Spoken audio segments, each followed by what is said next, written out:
all-night festival in Trenton, New Jersey that injured 22 people and killed one this last weekend.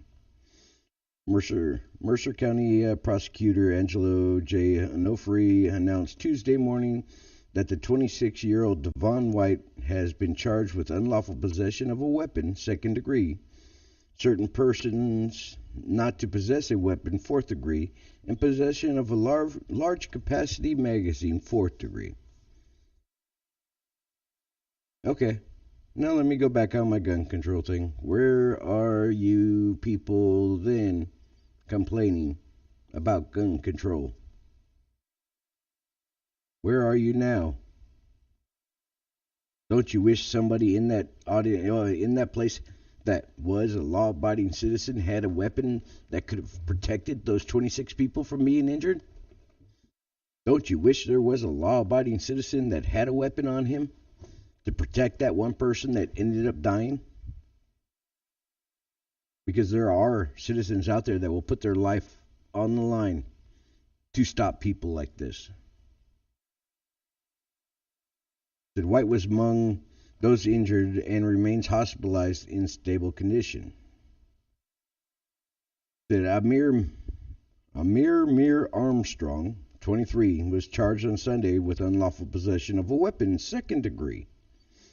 Officials said Armstrong also remains hospitalized in critical condition. A third suspect, 33-year-old Tahi Wells, was shot and killed by police. Wells has recently been released from prison and was on parole since February on homicide-related charges, Onofre said. Well, we know where the one died from then. Meanwhile, police are investigating a Facebook post that was made a few hours before the gunfire erupted. The post, police said, warned people not to go to the event, saying they will be shooting it up. So, there was a warning. Just like most of these shootings at these schools, there's been a warning ahead of time that nobody's taken heed to, that nobody has reported or said anything about to interrupt or stop these things from happening. Where are your voices then? Where are your Second Amendment killing voices then when it comes to that? Where do you stand at that point when something like this happens and information was out there, but people didn't speak up to prevent it? Why isn't there nobody out there speaking out about that? Why is there no people out there speaking out about, you know what, this snitches get stitches attitude? There's got to be a cutoff somewhere. When it means saving people's lives, saving people from getting hurt, then that stitches issue stops right there. And you protect other people from getting stitches. They don't need to know who you are or who called. Nor will they. At least you could have helped protect somebody's life. Open your eyes, young people. Because you're part of the problem by not reporting these things. Investigators want to know why the person who posted the message didn't call 911. Okay. The individual, from what has been reported, is a teacher in Hamilton Township, New Jersey. She had gone to North Carolina for vacation. People from my office had an opportunity to speak to her through Skype, and an interview was arranged today. But I believe she may have retained an attorney, said Onofre. Authorities said numerous fights had broken out prior to the gunfire erupting around 2:45 a.m. Sunday at Roebling Wire Works building at the 600 block of South Clinton Avenue. Officials said approximately 1,000 people were in the area at the time of the shooting. and there were no metal detectors at that building. Okay, you have a 24-hour music festival, and you do not have the place blocked off so well that nobody can get in with weapons. There's something wrong. They said a dispute between neighborhood gangs, is believed to be what led to the violence, and the event was on the verge of being shut down due to the fights. Prior to the shooting, members of the Trenton Police Department informed event organizers that the event needed to be shut down. No, for he said Sunday, so they knew about it and they did nothing. There was a report that the mood inside the venue had been changing. The Mercer County Homicide Task Force continues to investigate. Whoop-de-doo. Wow. I'm impressed there. So, on top of this, you people saw a change. We're talking about police now. The police department saw a change in behavior with gang members. Now, let me help you out here for a few seconds. Now, when you go ahead and these young black kids with Black Lives Matter, the certain people that threaten cops and everything else. The one thing that scared me most when you people started making those threats, there's two things that started worrying me. Number one was, what does that mean for a cop and being able to pull his gun without having to worry about saving his life? How long does a man have to sit out there with his gun to know before he shoots? Do you realize within a man pulling out a knife and making one step towards you, that within half a second you could be dead? Most people don't know that. Most people have no training whatsoever into what a person can do with a knife. I've seen it,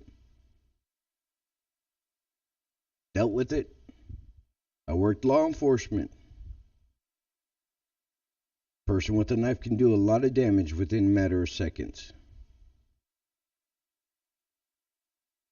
That's why people get shot when they come at a cop with a knife. Because you can be stabbed 15 times with an ice pick, which will go directly through a bulletproof vest before you're even able to discharge your weapon. That's why they're shot so far away with a knife. So,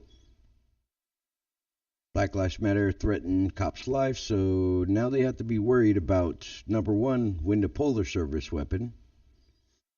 Number two, if they pull their service weapon, are they going to end up at trial because some kid with a camera sat there and said, "Oh yeah, did you see this? You see this?" You young kids are doing more harm than you're doing good, because this hurts you in the end.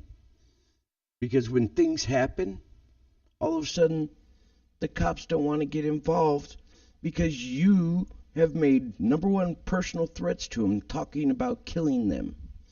So when big issues like this happen, them being cops or not, they're hesitant to go into these big neighborhoods and say, "Hey, you need to break it up, everybody's going home." Why? Because the chief needs to sit back and look at it going, well, organizations like Black Lives Matter have actually put hits out on our cops. We're dealing with a bunch of drunk gang members and whatever else right now. So what happens when we go out there and we tell all these gang members they have to go home? How many of my cops am I putting in harm's way? How many of my cops do I have to worry about going home tonight to their kids, to their wives? Do you see where that's a catch-22? Do you see where this starts becoming an issue? And all you were worried about is your few minutes of fame with your camera and your Facebook Live because, oh, this cop did this and this and this, and you're found to be guilty as hell later on. And the cop was all in his rights to do what he had to do.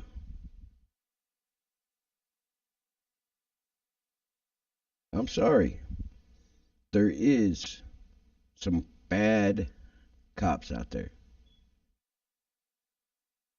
But out of the 100% of cops that we have, about 97% of them are good cops. There's probably about 3% that are bad out there. So there's 100 cops in your area, and there's only 3 of them that are bad. You tell me which ones are bad. Because those 3 bad ones may be already off the street and in the office because that captain or lieutenant or whoever that's over them realized the signs and pulled them off the street to keep things from happening. Don't think that the higher-ups don't watch that stuff to keep things from happening. They can watch behaviors, and they put them on desk duty to prevent these things from happening.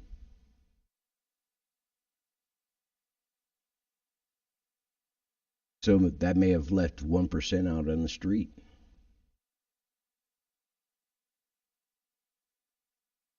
Wake up, young kids. Especially young black kids. Because you're hurting yourselves. You're not making it better for yourselves. It's getting worse. And it's going to get a hell of a lot worse before it gets better. Don't live in the mentality that this is okay.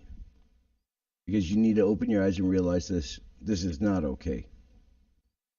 And most of you, your parents have taught you in a different way. And for those of you that were not taught that way, maybe it's time to get out there and do a little research, a little bit of digging, and find out that there is a different way of life out there for you. No matter what you want to believe, there's a way for you to succeed out there. Past the gang. Past all of these social injustices that you talk about. There's a way to come up above it.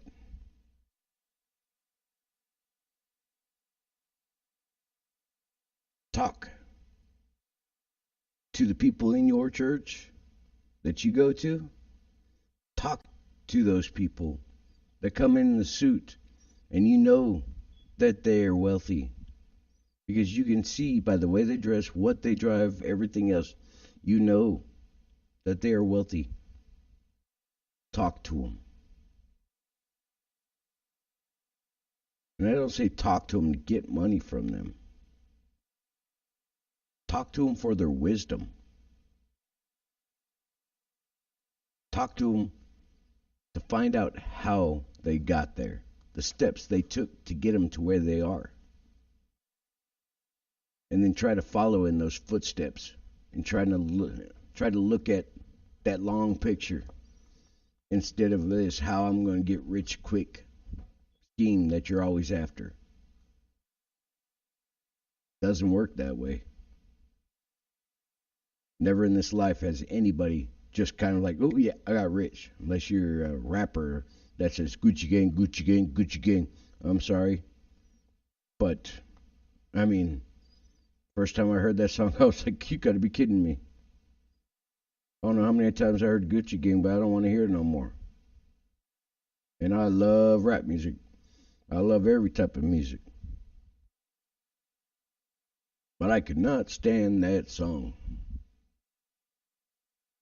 And most of the rap that's coming out now, I don't know why the intention of repeating yourself and cussing and talking to women like they're trash. I don't understand it.